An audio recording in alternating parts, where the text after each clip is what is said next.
Hey guys, welcome back to another video over here on the Chinese Zodiac and Horoscopes. Today we're going to be doing a reading for you guys born in the year of the Tiger. So welcome back all my Tiger friends. How are we doing? Let's find out. We're going to shuffle these up. I'm going to shuffle them down. We're going to shuffle them all around.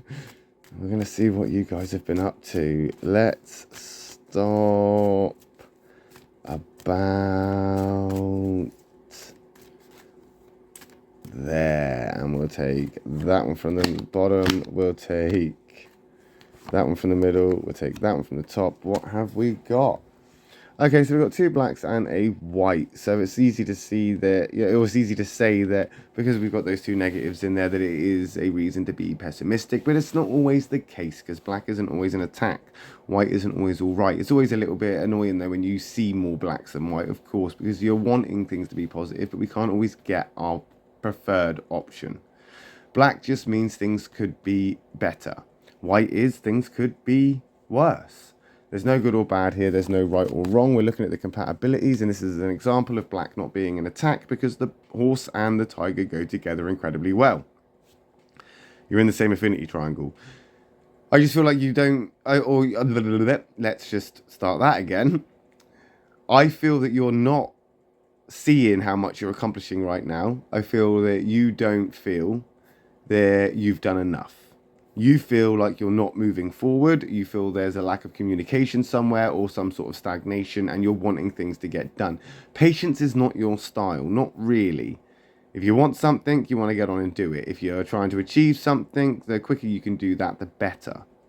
Doesn't always work like that though, does it, my lovely tigers? It doesn't usually work in the way we want it to work. We can't always get our preferable option. You are working hard at the moment though, I think, and I think realistically you're putting a lot of work into it, and or into whatever you're doing, and there's a lot of thought there. There's almost like passion involved here.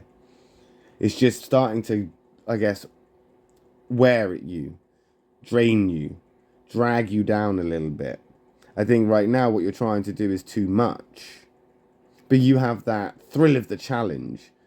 Get it done.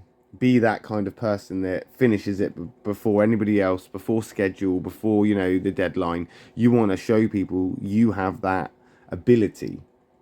But who are you trying to prove to? Who are you trying to prove to? Everybody knows that you're good at what you do. This opportunity is actually one of rest and respite, one to recuperate and to basically rest and make yourself feel ready for the next step, not to overwork yourself to the point where when that next step comes in, you're too exhausted, too sort of, done with it, or you've lost that passion. Keep that passion there, because I think that's the problem now, is that you started this with passion in mind, and you really loved the idea.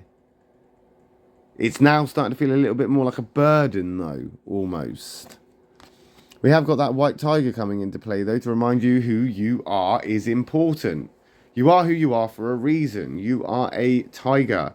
And that tiger is wanting to get stuff done, and they're going to do that ferociously, because that's who you are.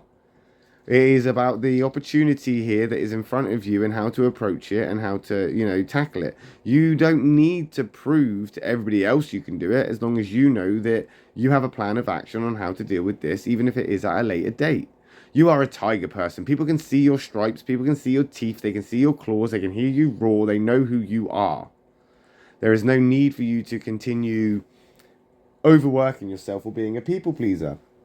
Two tigers coming together as well are quite compatible to a certain degree.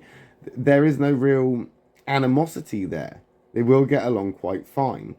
I think right now it's easy for you to see this as an opportunity or not as an opportunity. You see this as like a challenge of, you are the one that needs to do this. You need to take control. You need to be the one that is handling the situation, just so that you can. It doesn't necessarily have to be you. Okay, you may get it done quicker.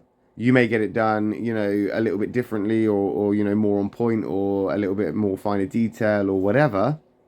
But there is always the opportunity for somebody to come in and say that they didn't want you to do it that way anyway.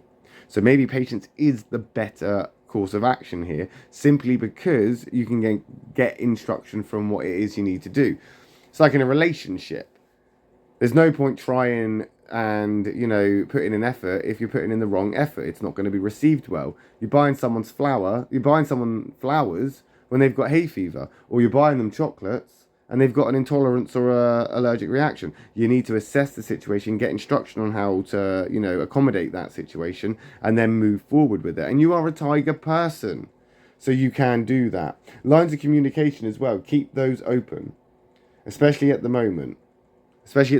Any animosities that you may have right now will be, or, you know, any conflicts that you may have right now will be resolved with the littlest bit of communication. Just let people understand what it is you're trying to do and what you hope to achieve. And if you do feel like you can do it better, and if you do feel like you're in stagnation and not moving forward enough, voice your concern, express yourself. Otherwise, you are going to start to sulk. You're going to start to get wound up. You're going to start to get frustrated. You're going to start to get annoyed with everything. And then when you start to get annoyed, you're going to make everybody then know yet again that you're a tiger. Because we're going to hear you roar. We're going to hear you, you know, express yourself in a different way, in more of an explosive way, which we all kind of want to just avoid. We've got a catalyst coming in as well. That black sheep making an appearance again this week. We've got that change coming in, a phase of uncomfortable change, awkward change, annoying change, change we don't want to happen. It's a change that's going to make us angry. It's going to make us upset. It's going to be a change that is going to ruin our lives. And that's what's going to happen. But it's all for the greater good, and it is all for a reason. What will be, and that catalyst card is basically going to make a huge shift in this, I suppose, energy in a way.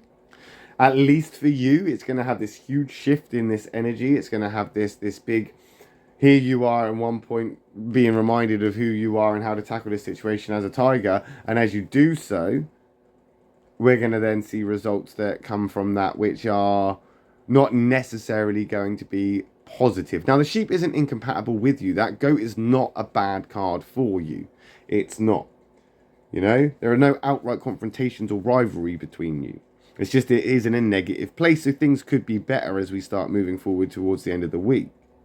Right now, I think you just need to listen to yourself, communicate, listen to others, express yourself, and get that out. You know, you're a very emotionally sort of charged person. That sheep is emotionally intelligent enough to kind of deal with these sort of things as they arise, and that is kind of what you may be neglecting, is that you're not dealing with your emotions properly, and they're being regulated in the wrong places, and therefore where you're frustrated is being taken out on somebody else or somewhere else. So just assess that situation thoroughly, you know, before you direct any sort of anger or conflict or resentment towards anybody. Just remember, not everybody sees things the way you do, my lovely tiger person. The idea that things are going to get tougher now may make you want to run away and recoil and sort of, I guess, protect yourself. But you need to push through it, because if you don't, you won't be able to get to the other side. And we're just going to end up at the catalyst again as we come back around. Maybe you're not ready for these changes. Maybe you're not ready for this.